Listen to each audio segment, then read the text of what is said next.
Okay, so here's the current situation. I'm out on May River. That's going on.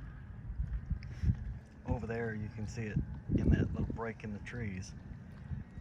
That's the other side of Myrtle Island, and that's the other part of May River. If you go straight, all those trees and stuff over that side is Palmetto Bluff. That's a little island. You go that way down May River right here.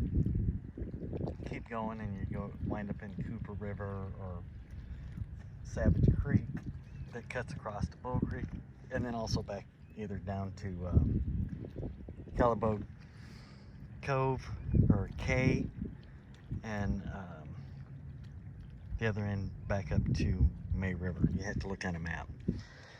So what I've been playing with is an idea that you really can fly. You can really fish for redfish more effectively or as effectively with really light tackle. Okay, and the only thing is that getting it out there, you really have to have a lightweight rod, a noodle, but something with some backbone to it. So I was kind of fishing around and looking around and was trying to develop an idea, and went to Bluffton Bait and Tackle over on Burnt Church and was talking to Aaron. Good guy. If you're not buying stuff from him, you're wrong. And explained what I was doing.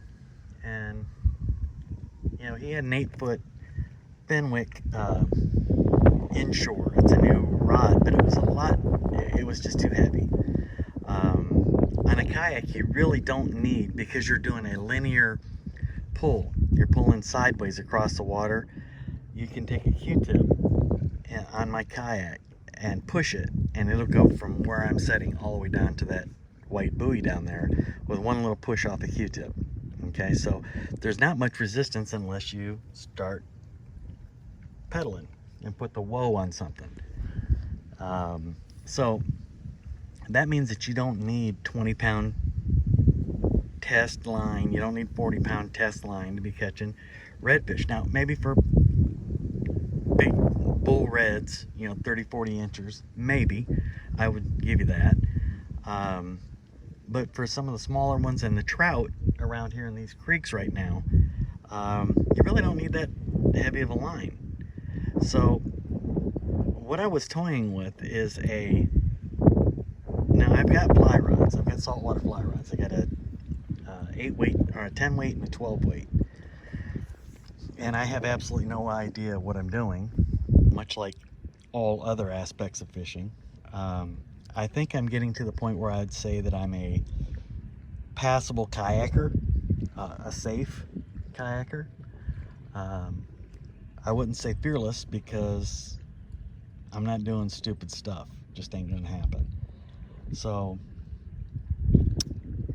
I'm developing some techniques and some ideas that I just wanted to try out, and I didn't want to spend a fortune on it. So what I was going to do is, I had a couple of small reels, a Penn Battle 1000 and a Penn Battle 2000, and they're little bitty dinky reels. And as a matter of fact, there's the 1000 right there, okay, and there's the 2000 right there. Now what I've got is the 1000 is spooled up with 10-pound Yuzuri braid with 10-pound fluorocarbon and top shot. And the 2000 here, this one, is spooled up with 15-pound Yuzuri braid with blue with a top shot of 15-pound P-line fluorocarbon.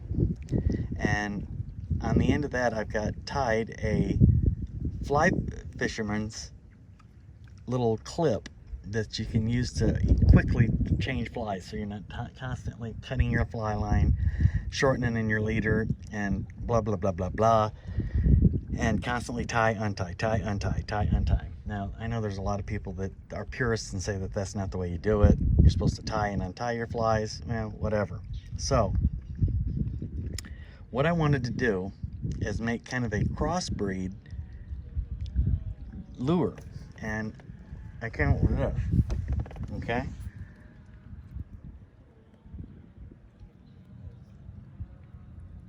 This is basically a bucktail that I've put a end of a paddle tail on the end of it, a streamer.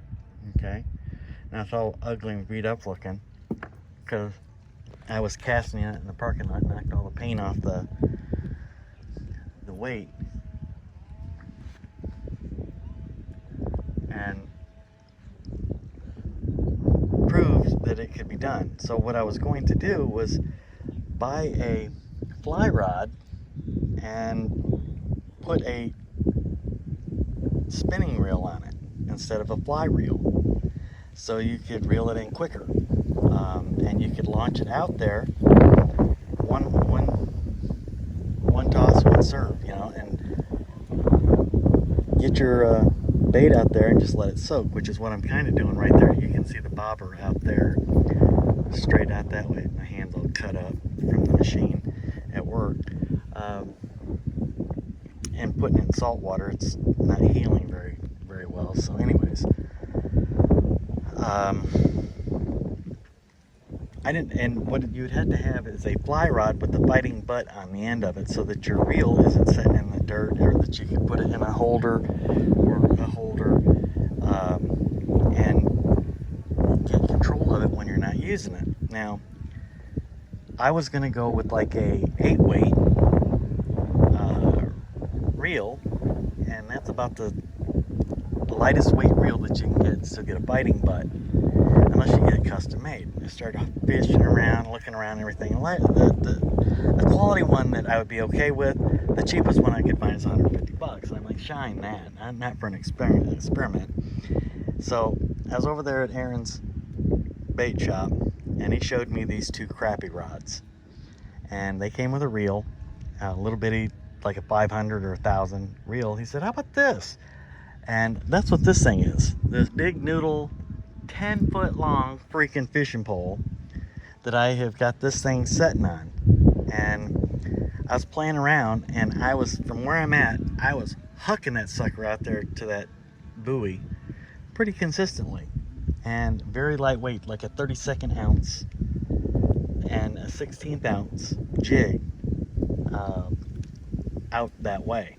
Now what I've got right there is just a small saltwater jig head with a gold glitter plastic, soft plastic on it, streamer tail. And so far I've had two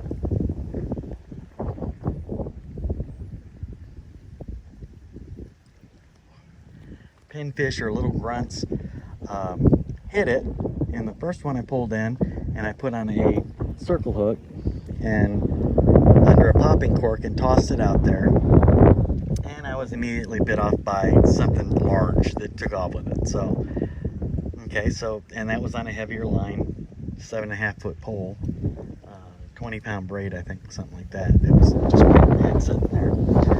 The next one I managed to lasso in here. I had out there soaking, going with the current back up the creek there, and seagulls came and swiped it from me. So the bottom line is this little thing that I'm trying right here, a 10-foot crappie rod, which is the equivalent of, in my opinion, a 8-weight fly rod with the spinning reel on the end of it. That it already came with one, it's just a little better one, and it's working. So I'll keep you posted. So that's what's going on today. It's raining. They keep getting bands of rain coming in, and people will be out here for a minute, and it's windy, and then they'll go running, and you would think that people never got wet before. So anyways, that's what's going on. I thought I'd share that with you, and I've been working a night shift for the last week and for the next week, and I was going to go out yesterday, and I was just exhausted. It's very exhausting switching from a day shift to a night shift and working long hours on night it just messes you up, because I can't sleep in daylight. That ain't happening. So that's where I'm at. That's what I'm doing, and I thought I'd share. If you get the urge and you've made it all the way through 10 minutes of blah blah blah, hit the like button. And if you don't like it, hit the unlike twice. I appreciate it.